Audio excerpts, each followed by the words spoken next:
Pat. Morning, Gerson.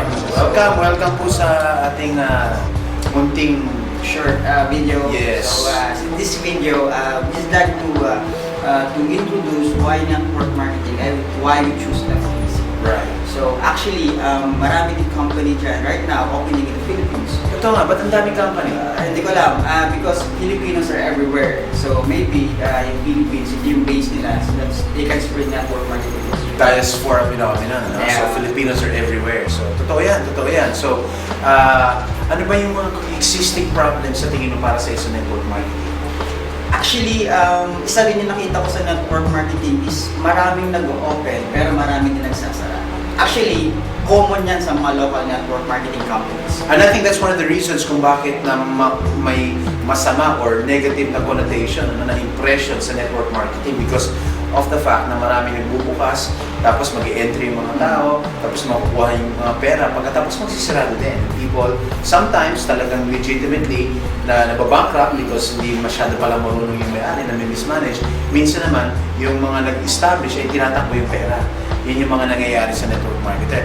Pero hindi lahat. Hindi lahat. ng network marketing company. To be honest, I'm become biased, no? Kasi bakit tayo nandito? Because of FKC. Yes. And FKC, I believe that stable na yung company. Maraming stable na company actually sa Pilipinas. Internationally stable. And siguro, one of the reason hindi lang sa stable is because I love the culture ng FKC. And I found this culture when I first joined network marketing because we belong to the same company before. Right. And this is our second time we joined force together. So, actually, di ba yung first company namin is actually an international company. It's a big company. And that's ang emphasis ng training.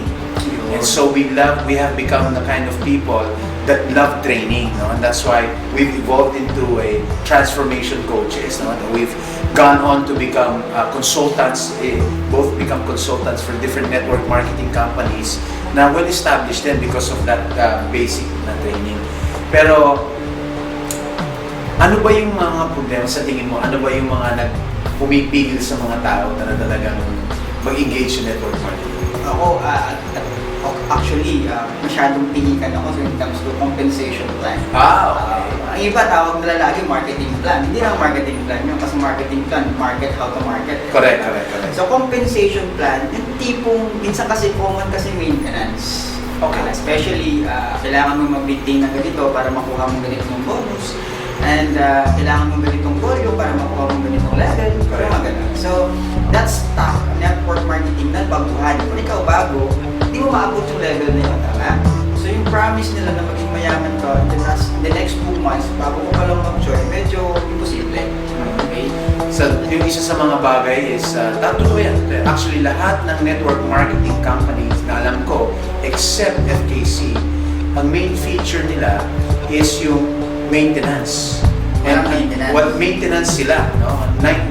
Lahat ng companies may maintenance. FKC lang ang walang maintenance.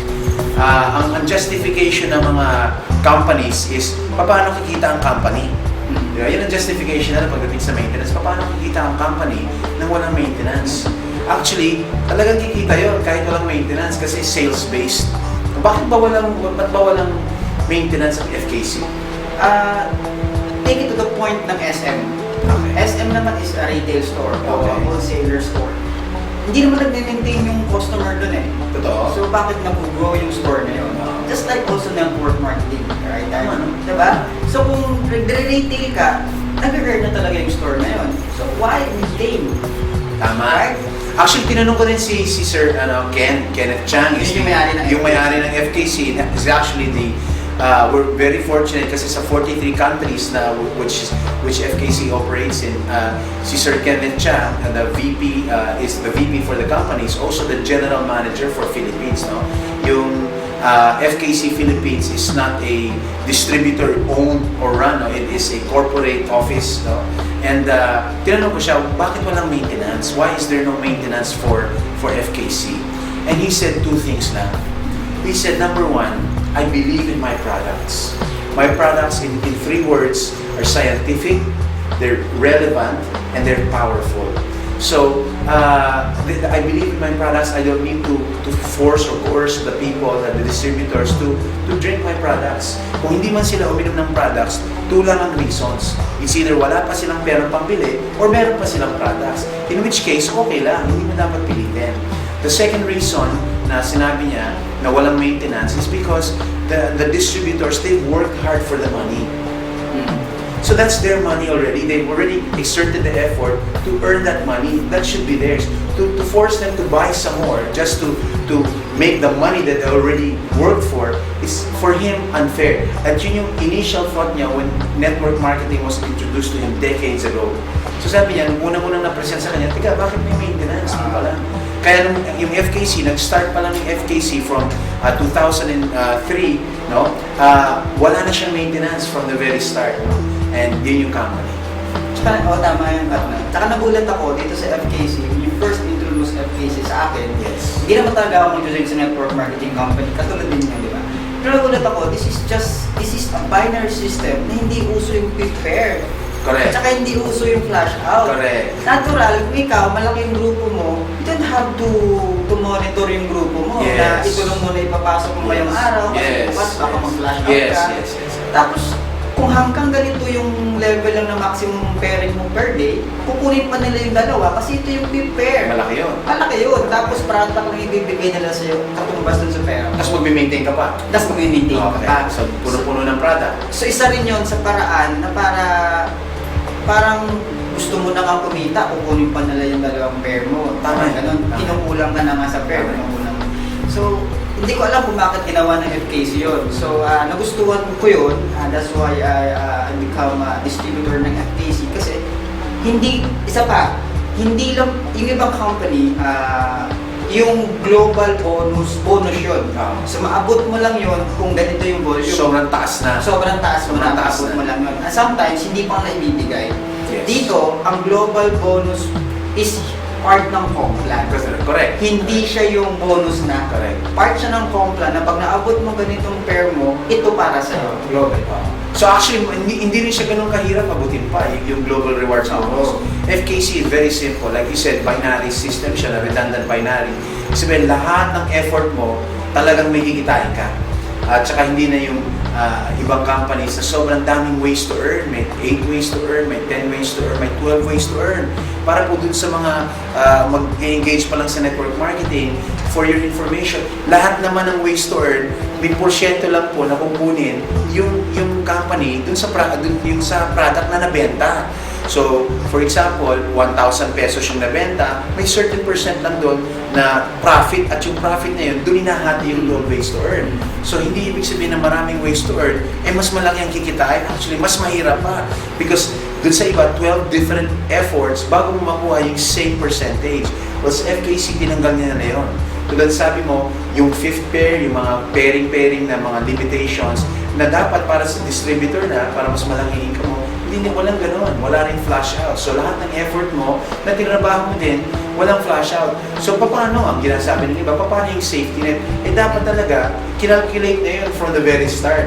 Magkano ang payout, tapos binibigay mo na lahat ng dapat ibigay. Kasi sa totoo lang, at alam ng mga networkers to, na the more money that you make from your from your business, of course, the happier you are, no? Yun ang maganda sa FKC, tama ka. Yun din ang nakita ko na wala silang maintenance, tapos walang fifth pair. Ang daming ways kasi ng mga, lalo na yung mga local companies, no? With all due respect, ang daming mga bagay na naghihinder sa'yo para kumita ng malaking pera. And they call it safety net. Yan. Tinatago sa pangalan, safety net ko, no? So we're not talking about FKC lang, we're talking about what is a good Complan. Right. Okay. Right. So, and also, isa pa na-notice ko na comparison din about compensation plan is yung sinasabi nilang mga rewards and promos. Bago ka makapunta sa ibang bansa, ganito dapat, itong million, bakit ipapasok mo sa company. So, actually, pag kumikita ka na, hindi mo kailangan ng promo eh. Correct. Kasi mura lang naman pupunta dun eh. Okay. Diba? So, dito sa FKC, siguro, mas maliit lang yung papasok mo as compared sa other Complan para magkaroon ka ng promotion. For example, bigyan kita ng perfect example. Katatapos lang ng Hong Kong promo. katapos lang ng Hong Kong promo. Sa ibang companies, para magkaroon ka ng Hong Kong promo, same package, 3 days, 2 nights, tapos all expenses paid, nice hotel, with the tour na kasama sa Hong Kong, ano? Ang kailangan mong ipasok is 6 million. 6 million. 6 million pesos na sales for Hong Kong lang. Pagkatapos, yung iba naman, nakita nila na medyo malaki yun, so binabaan nila, tapos yun ang selling point nila, yun ang medyo, kami, hindi kami ganun kalaki. Ang sa amin is 3.5 million. Okay, dito, yung katatapos lang na promo sa FKC, ang ilalabas mo lang is less than 200,000. Hong Kong ka na. Hong Kong ka na, is same package na all expenses paid, tapos yung tour ka na din, city tour and tour to other parts of Hong Kong. And yun ang nagustuhan ko sa FKC. Yung mga may-ari, really, hindi lang they don't talk about helping the people make money, they actually, the programs manifest their sincerity.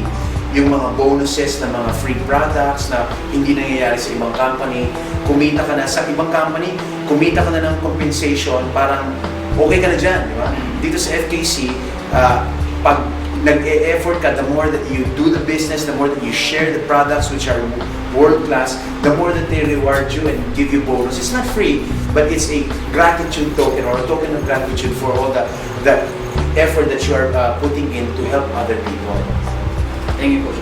Actually, marami pa tayong gustong i-pag-usapan. Yes. So, siguro for our next video, kung gusto nyo, you want to learn more about FKC, just visit the link dun sa baba ng video na to. At the same time, just contact us for more info about FKC. So, Coach, you have something to say? No, for now, just thank you for actually taking time to listen to this video. We have a lot to share about network marketing as an industry, and I just want you to know that we're very, very passionate about network marketing, and I'm very, very passionate about FKC and for what it stands for. Ako po si Patrick Esmondo. I'm 100% FKC. This is Gerson Frank.